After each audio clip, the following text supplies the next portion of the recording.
حابة ان انا اعتذر عن التأخير الجامد ده، وطبعا ده لظروف. اتمنى منكم تدعولي دعوة كده من قلبكم ليا، وبجد بشكر كل اللي بيعلقولي وبيدعموني دايما، والف شكر ليكم. يا رب نفضل دايما عيلة واحدة. واول حاجة معانا طبعا في البيجامات هو البيجامة اللي هي بتبقى بروب طويل. تمام. طبعا ده شكلها. انا هحاول افتحها واوريكم ايه جزء منها وكده. بصوا يا حبايبي، ودي طبعا ده الجزء بتاعها، ده الروب. طبعا هي البيجامة عبارة عن، بصوا، اللي هي بيجامة ولكلوك. تمام. ودي البيجامة بتاعتها بالشكل ده. قولوا لي برضو رأيكم ايه. بصوا اهيا. وده البنطلون بتاع البيجامة. تمام. بالشكل ده اهو. فانتوا قولوا لي رأيكم ايه برضو. تمام. دي البيجامة اللي هي بروب طويل. العروسة بتجيب قد ايه؟ العروسة بتجيب بيجامة بروب طويل، وبيجامة بروب قصير. دي اول حاجة. تاني حاجة يا حبايبي، البيجامة اللي هي بروب قصير زي ما انتوا شايفين كده. بصوا انا كنت مطلعاه، وبعدين لما جيت اطبقها معرفتش اطبقها، فهتلاقوها بالمنظر ده. بصوا يا بسم الله.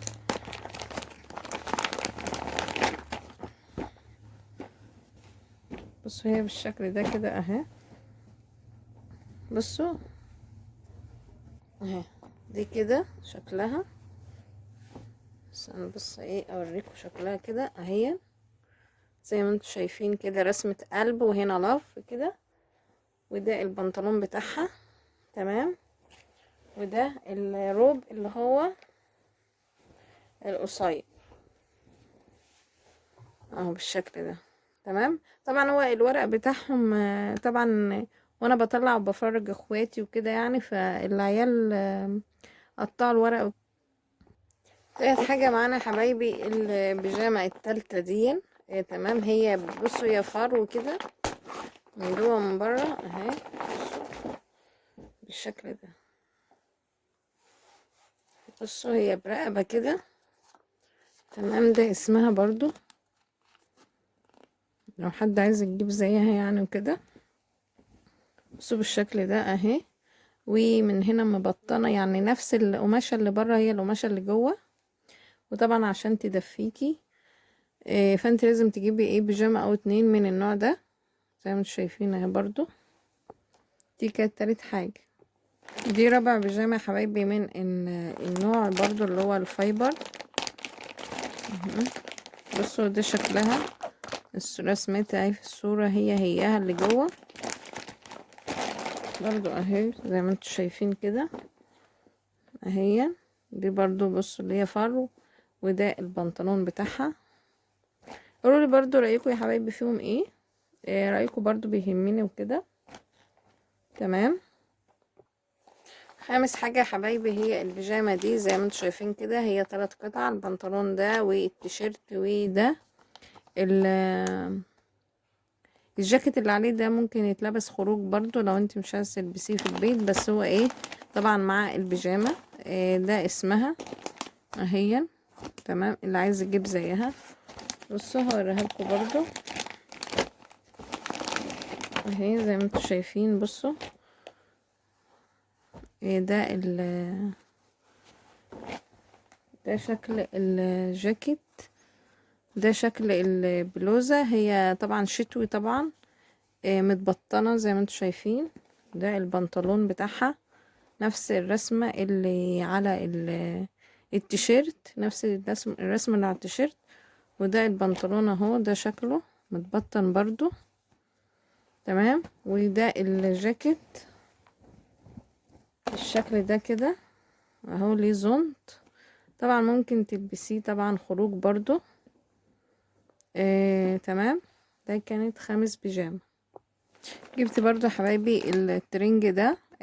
ده ترنج شتوي طبعا. زي ما انتم شايفين هو شكله كده زي ما هو في الصورة بالظبط. انا جايبة اللون النبيتي هوريها لكم برضو. ده اسمه. تمام. اللي عايز يجيب زيه بصوا زي ما انتم شايفين كده اهو. اهو زي ما انتم شايفين. طبعا في اللبس بتبقى الحاجة باينة اكتر. تمام. وطبعا البنطلون بتاعه اهون. والبيجامه اللي بعد كده يا حبايبي هي البيجامه دي. تمام. بصوا عايزه اقول لكم ان في حاجات كتير كده الورق مش فيها، عشان خاطر طبعا انت بتفرجي واخواتك بتفرجوا وكده، الورق بيضيع وكده يعني. تمام. بصوا يا حبايبي ده شكلها هون. تمام. ده جيب كده على شكل ارنوب، او بص مش عارفه شكله ايه، بس هو يعني على شكل ارنوب كده. تمام. وده البنطلون بتاعها اهون بالشكل ده، خامته حلوه جدا ما شاء الله يعني اهون. وممكن تلبسيه خروج برضو، مش خروج اللي هو يعني تحت لبس الخروج وكده. تمام. ده كان البيجامه. وبرضو رايكم يا حبايبي. بصوا يا حبايبي دي برضو كان اسم البيجامه. تمام. وده اسمها، وده سعرها هون كانت عامله 359 جنيه. ده من مده طويله يعني. جبت برضو حبايبي الترنج ده الشكل ده كده، هو بسوستة كده من قدام. بصوا زي ما انتم شايفين اهون، ده بسوستة كده بالشكل ده يا حبايبي اهو. تمام. وليه زونت كده، ودي السوستة اهي. تمام. ده اسمه، مش عارفة هو باين ولا لأ. تمام. وده البنطلون بتاعه برضو نفس اللون، ده اسمه ترنج. تمام. جبت برضو حبايبي البيجامة دي باللون الاصفر زي ما انتم شايفين. بصوا زي ما انتم شايفين كده باللون الاصفر اهو. وده البنطلون بتاعها. طبعا البنطلون على فيه حاجات كده في البيجامه هي، فهو جاي شكلها. تمام. فانا اللي هو منوعه في كل الالوان، ما اجيبش لون واحد. فانتوا شايفين اهو، قولوا لي رايكم فيها ايه يا حبايبي. جبت برضو يا حبايبي البيجامه دي زي ما انتوا شايفين كده. تمام.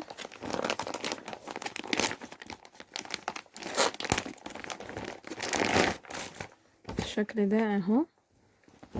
هي بيجامه قطن، بس بتدفي. تمام. زي ما انتم شايفين هي بيجامه قطن، وشكلها ما شاء الله شيك جدا، ولونها هادي.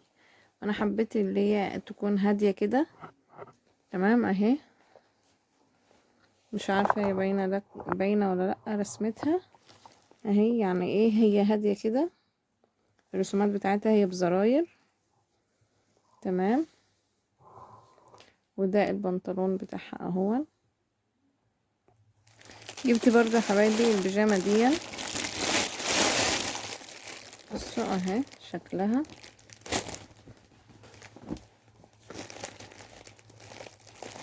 بصوا شكلها اهي زي ما هو باين ليكوا كده. وده البنطلون بتاعها.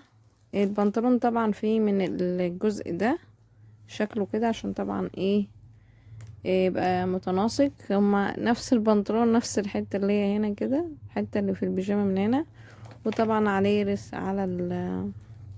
عليه رسومات كده اهي، ارنب مش عارفة نجمة. بصوا ده تاج كده اهو. ما شاء الله يعني لونها جميل جدا، عجبني وشدتني فجبتها.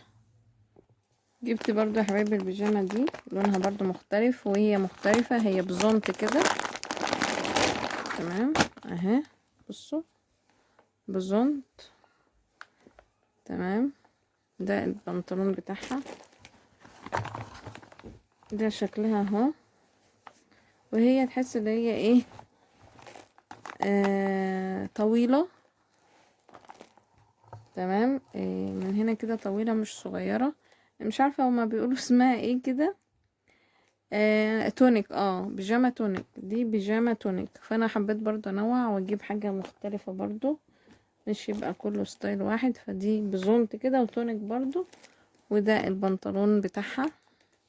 فانتوا قولوا رايكم برضو اهو. بصوا. قولوا رأيكم ايه يا حبايبي. جبت برضو يا حبايبي البيجامة دي،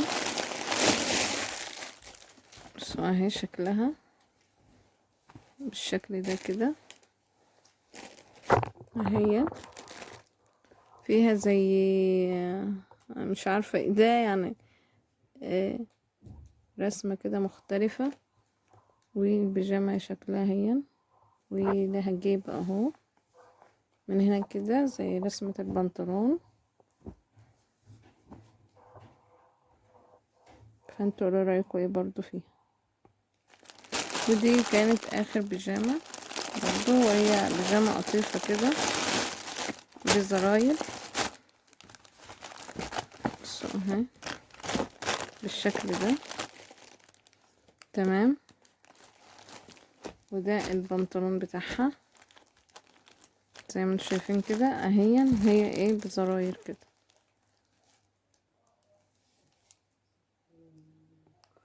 وده كان الفيديو بتاعنا يا حبايبي عن البيجامات في جهاز العروسة. طبعا في عرايس كتير بتجيب اعداد اكبر من الاعداد دي، بس انا طبعا مع ان ايه كل سنة بيطلع موضة جديدة في البيجامات وفي اللبس بالذات. فطبعا انتي بتجيبي اللي هو تغيري برضو من الشكل اللي عندك وكده. في عرايس كتير بيبقى عندها حاجات كتير ومبتبقاش عارفة تشتري من الكمية اللي عندها، وانا مع المبدأ ده بصراحة. ده كان عدد البيجامات.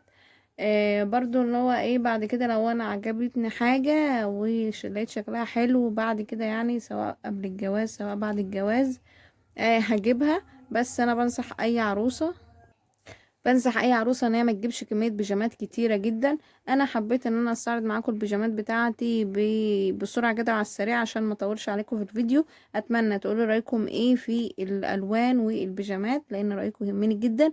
وما تنسوش اللي ما اشتركش في القناه يشترك في القناه وفعل زر الجرس عشان يتابع فيديوهاتي الجايه اول باول. اشوفكم على خير فيديو جديد. باي باي.